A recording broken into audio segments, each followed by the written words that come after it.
では続いての質問です。離婚を考えている人、そういう人がいた場合、まず何をするべきですか？何から始めるべきですか？なんで離婚したいのかっていうのをノートに書いてみてほしい。何が嫌なの？大体ね、自分の気持ちが分かっていない人が多いので、夫のこれが嫌だこれが嫌だっていうのをね、一回本当書いてみてほしい。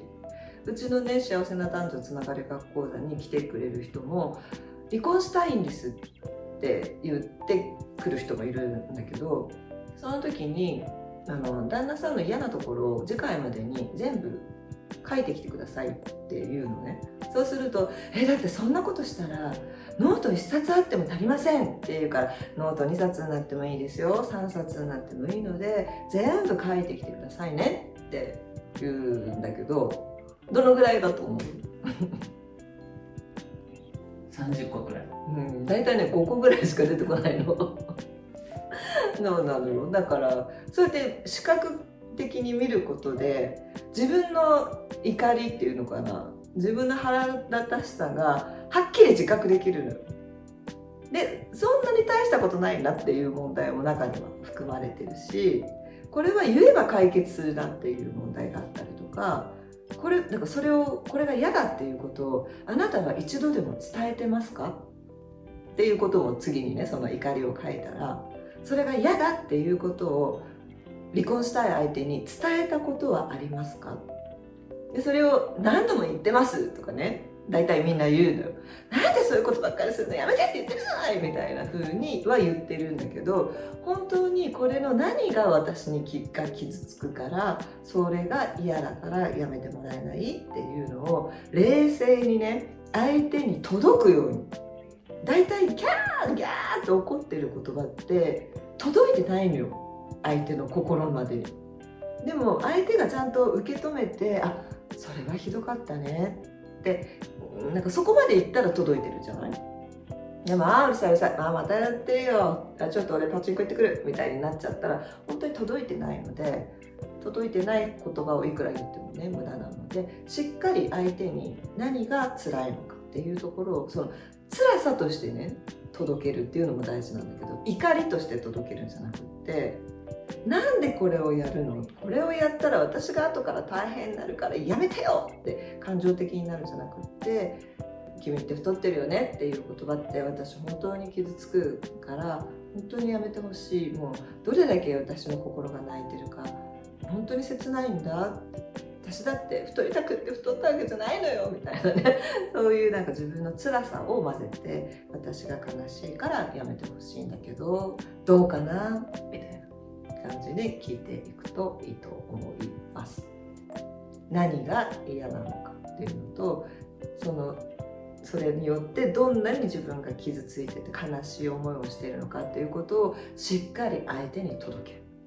でそれが無理なんだったら、私本当に離婚も考えていますって言ったらいい。でも大体ね離婚しないと思ってるんだよね。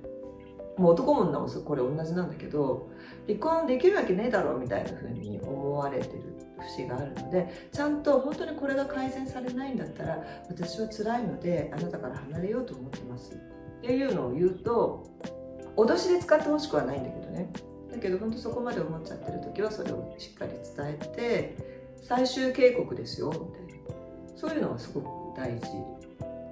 それを言われたことによって男の人の本気が入ったりとかねするから、しっかり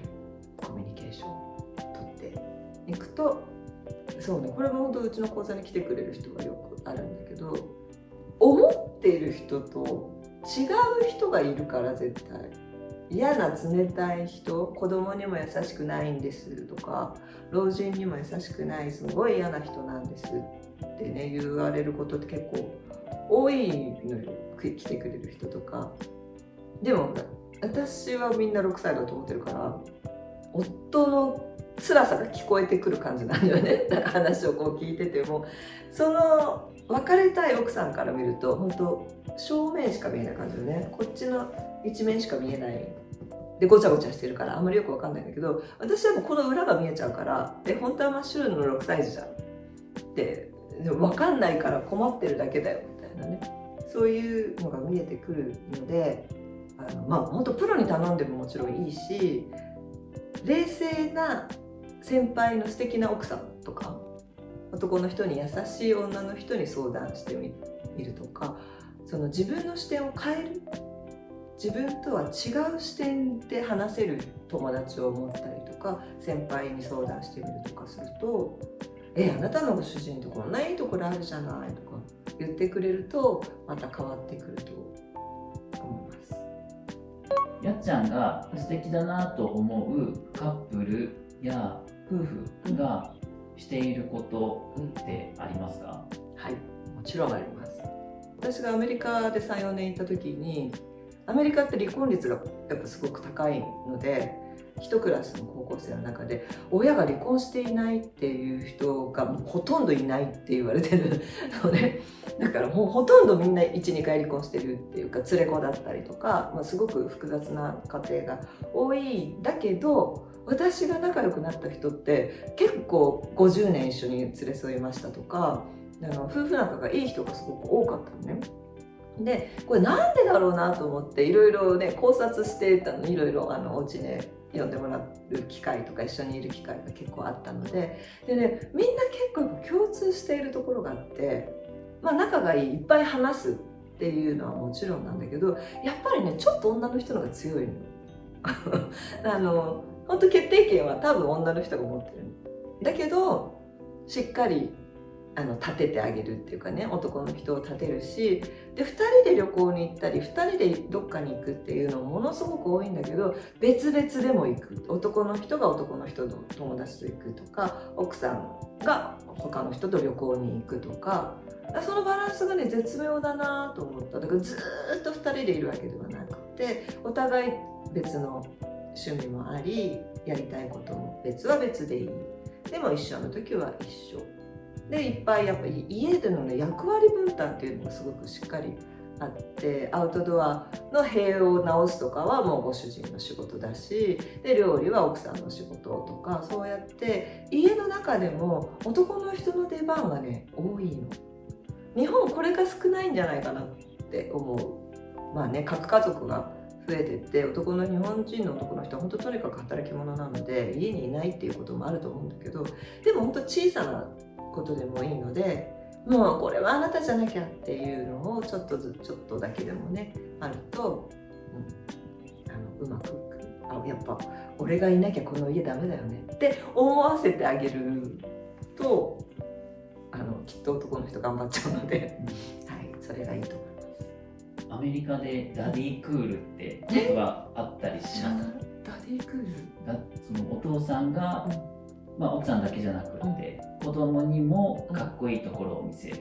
バーベキュー料理を作ってあげる。そうだからアメリカでね、お肉を焼くのが本当にこんなすごい大きいのよね、お肉向こうのって。だから焼けないの、普通のキッチンじゃ。なのでみんなバーベキューコンロがどこのうちでもあるので、でもバーベキューコンロってものすごい煙が出るのね。だから家の中では絶対にできないので、絶対外でやるわけよ。だから必然的に男の仕事なの。肉を焼くのは男の仕事っていうのがもう徹底されているので、なんか本当いる意味があるじゃん。お肉食べるにはお父さんがいないと食べれないからだ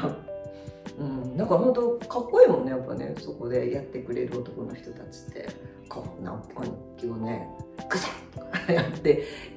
切り分けてくれるとことかすごくかっこいいので、そういいね、ダディクール、出番を作ってあげるはい、ありがとうございます。はい、じゃあ以上です。はい、ありがとうございます。ありがとうございました。